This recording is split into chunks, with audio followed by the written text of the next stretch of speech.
The truth about the world, he said, is that anything is possible. Had you not seen it all from birth and thereby bled it of its strangeness, it would appear to you for what it is.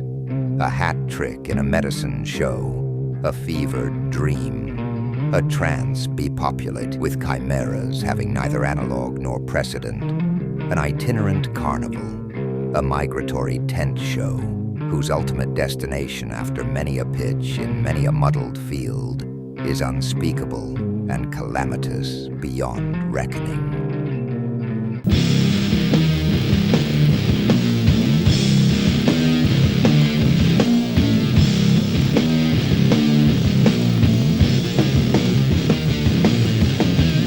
Welcome to Sky Valley can't be fully appreciated separate from the context surrounding its creation. It was born of a strange and unlikely counterculture. You might know them as the Palm Springs Stoners, shiftless 20-somethings who would schlep generators out into the California desert to power their live shows. Inspired by their arid, Mars-like surroundings, they crafted their own brand of brutal, spaced-out rock. They played, they got high, and they played some more. No one would pay for Kyuss' music out in that wilderness. For folks like these, the entire point was community. Music was the only thing that would connect them, so it had to be free. And it had to be good. We don't belong to that moment, nor that subculture. But they did capture its spirit on tape. The time, the place, the community, the passion. You feel these elements when you listen to Kyuss' third studio album, even now. I feel them when I listen to it at the supermarket, or at home while I'm working. These are what make Welcome to Sky Valley more than a gritty stoner rock record. It's got an atmosphere, doesn't it? It's brutal and it's lonely. It's a bit unhinged.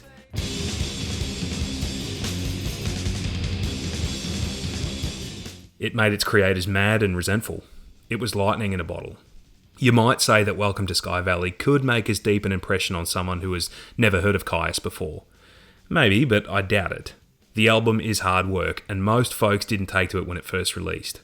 Like with many underground cult hits, you need to appreciate the context to really appreciate the art. That's why Kyuss fans tend to be diehards rather than casual listeners. You all know the history, the players, the songs, the trivia. Tell me it's not part of the joy of Kyuss. In any case, all I've got to offer here is appreciation. If you're not a Kyuss fan yet, hopefully by the end of the video, you will be.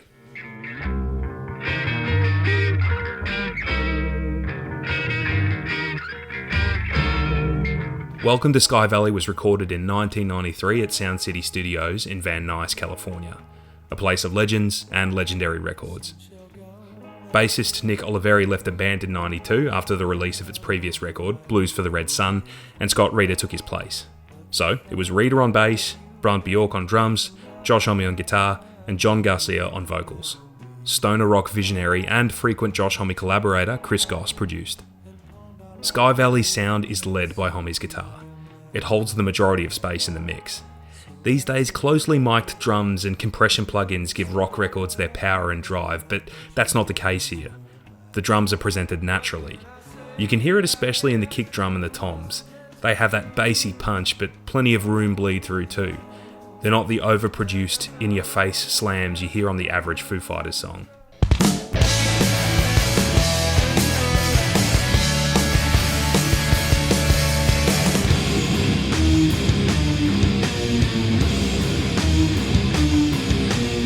Take Gardenia as a really good example. Homme starts things off with a low chin guitar. He's drilling that open string through heavy fuzz, probably that of a big muff pedal or something similar. At the same time, he's fingering notes at the higher end of the guitar's register, adding a bit of melodic context to the fuzz.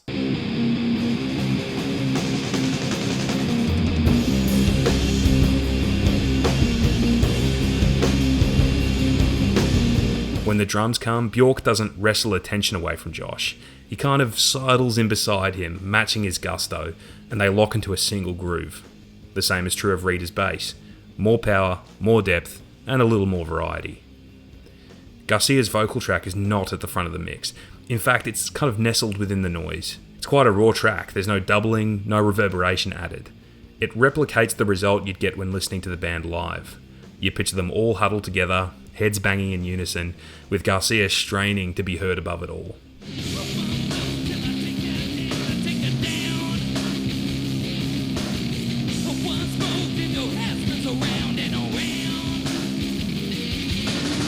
This is all to say that Goss let the band's natural dynamics dictate the sound. There's very little desk intervention. When effects come in, they're done locally, by pedals, through amps. This production choice was critical in giving the record its wild, spacey, dirty vibe. Josh would later go all in on sonic theatre for his Queens of the Stone Age records, but here, the sound design is sparse, economical. Asteroid is my favourite song on the record for a number of reasons. That frail, plucked intro is unmistakable Josh Homme stuff. It's cold, like the desert at night, yet filled with anticipation. Gardenia has taught you what to expect. You know the asteroid's hurtling towards you. At 39 seconds, when the asteroid hits, it floors you, like an asteroid ought to. The wall of dense, fiery fuzz quickly collapses under its own weight, devolving into a mess of squealing distortion. Several minutes go by before the lads get a proper hold of their instruments again.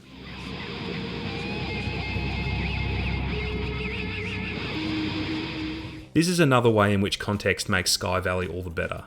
Through hindsight, we can see how Kyuss's early jams evolved and reappeared as new ideas in Josh's later projects. It's fun to note just how much of Sky Valley's DNA is in Queen's early albums. It's equally as interesting to see the exact point where Josh went beyond stoner rock and started playing with other codes.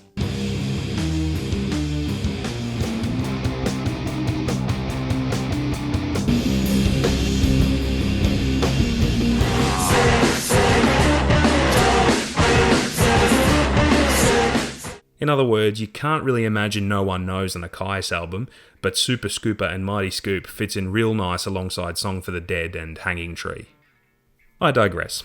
Asteroid is an example of what people are talking about when they say that Sky Valley is psychedelic. The songs are literal odysseys. Gardenia, Asteroid, Space Cadet, Whitewater, the song actually called Odyssey, all of these songs dedicate minute-long sections to instrumental noodling. Bjork keeps the pace trundling along, the guitars vamp while they exchange simple ideas taken from the pentatonic and harmonic minor scales.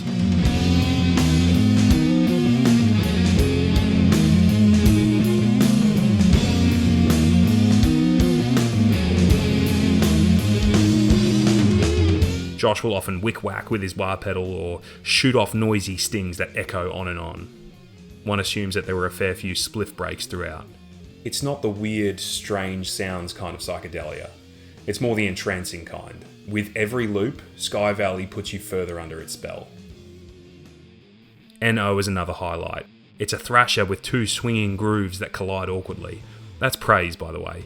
Homme's blues-coated riffs honour the pioneering work of Black Sabbath's Tony Iommi, a comparison that's been made many times before.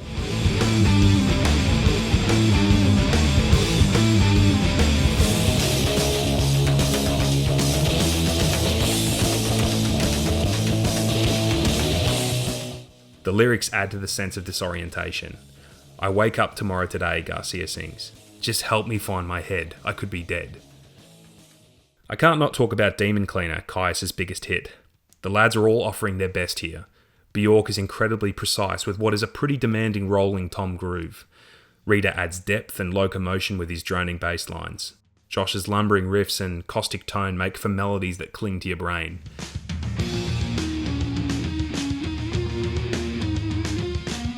When Garcia sings that he's got the demons in him, you don't for one moment consider that he's being figurative. That's the voodoo of the deep Mojave coming in again, puppeting the minds of drug-addled teenagers. Kyuss record label lamented that the band's music was difficult to market outside its scene because it was so hard to categorise. Space Cadet is one of Sky Valley's few odd-fit numbers. Contextually, it's not at all strange to expect a desert-dwelling band to write a song featuring toms, angsty crooning, acoustic guitars, and airy open chords. But if you were an exec, how would you sell such a piece when you're marketing an overall heavy rock-focused experience?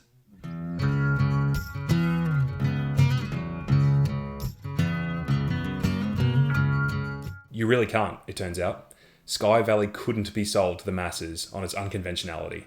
Only fans who understood its origins and its intent really went for it. It's not surprising then that Queens of the Stone Age started off on a more marketable foot. You don't really need that much context to understand the appeal of No One Knows. So commercially, the album never hit critical mass, like that matters. But Welcome to Sky Valley did leave a lasting mark, both on Kyuss's contemporaries and on the last 3 decades of rock and metal music. You can hear Kyuss's influence, I believe, on bands like Royal Blood, The Mars Volta, Death from Above 1979, Jack White and the White Stripes, the Black Keys, the Kills, and plenty of others besides. Every rock musician's dream is to capture something as raw and true as Sky Valley. It took me forever to decide if I wanted to make this video. I even paused a couple of times at the finish line. Kyuss fans are protective of their band in like a Fight Club kind of way. To talk about it, even positively, risks ruining it. That's what happened to the Generator parties, after all. Once the normies heard about it, it became less about the music and more about stabbing. Thing is, I just love this album. I love how dirty, raw, and unwelcoming it is.